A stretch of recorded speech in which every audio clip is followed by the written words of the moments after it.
আসসালামু আলাইকুম ভিউয়ার্স, আপনাদের মাঝে আজকে আল কোরআন থেকে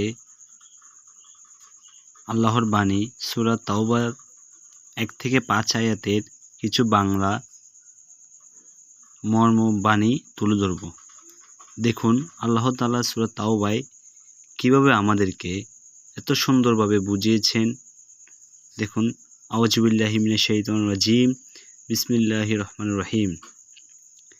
হে বিশ্বাসীগণ, তোমরা শরিককারীদের সাথে যে চুক্তিতে আবদ্ধ হয়েছিলে আল্লাহ ও তার রাসূলের তরফ থেকে তা বাতিল করা হলো। এটা হচ্ছে 1 নং আয়াত।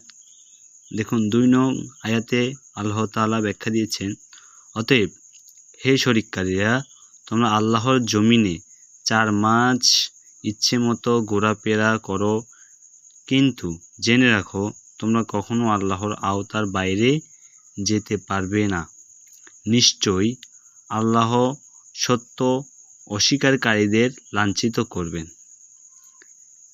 আয়াত নং 3, হজের বড়দিনে আল্লাহ ও তার রাসূলের পক্ষ থেকে সমগ্র মানবজাতির জন্য সুস্পষ্ট ঘোষণা দেওয়া হচ্ছে যে আল্লাহর সাথে যারা শরিক করে তাদের ব্যাপারে আল্লাহ ও তার রাসূল পুরোপুরি দায়মুক্ত।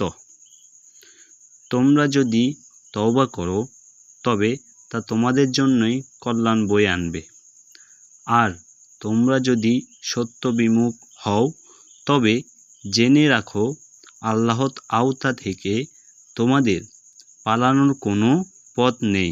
সুবহানাল্লাহ। তাই হে নবী, সত্য অস্বীকারীদের নিদারুণ শাস্তির সংবাদ দাও। আয়াত নং 3 শেষ। এখন 4 এর ব্যাখ্যা বলবো। তবে শরিককারীদের মধ্যে যারা তোমাদের সাথে চুক্তিবদ্ধ এবং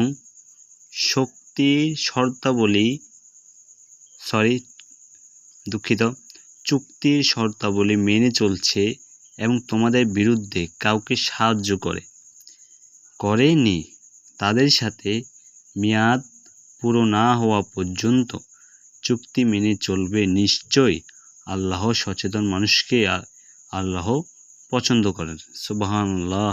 দেখুন কত সুন্দরভাবে আল্লাহ আমাদেরকে ব্যাখ্যা দিয়ে বুঝিয়েছেন কোরআনুল কারিমে। দেখুন আমরা 5 নং আয়াতে শেষ করে দিব। প্রচলিত রীতি অনুযায়ী সংঘাত নিষিদ্ধ মাসসমূহ পার হওয়ার পর বিবদমান শরিককারীদের যেখানে পাও সেখানে ওদের বিনাশ করো। সম্ভাব্য প্রতিটি স্থানে অতপেতে থেকে বিভেদবান শরিককারীদের পাকড়াও করো, অবরুদ্ধ করো। কিন্তু যদি তারা তওবা করে, নামাজ কায়েম করে এবং যাকাত আদায় করে তবে তাদের মুক্ত করে দাও। মনে রেখো আল্লাহর অতি ক্ষমাশীল, পরম দয়ালু। আর শরিককারীদের মধ্যে যদি কেউ নিরাপত্তায় একটু দেখুন, একটু বাকি আছে, এটা আমি শেষ করে দিই। প্রার্থনা করে তোমার কাছে আল্লাহর বাণী শোনার জন্য আসতে চাই, তবে তাকে নিরাপত্তা দিয়ে কাছে আনো এবং সময় নিয়ে আল্লাহর বাণী শোনাও। তারপর সে যেখানে নিজেকে নিরাপদ মনে করে সেখানে পৌঁছে দাও, কারণ এমন হতে পারে যে এরা সত্য না জানার কারণে পাপে লিপ্ত।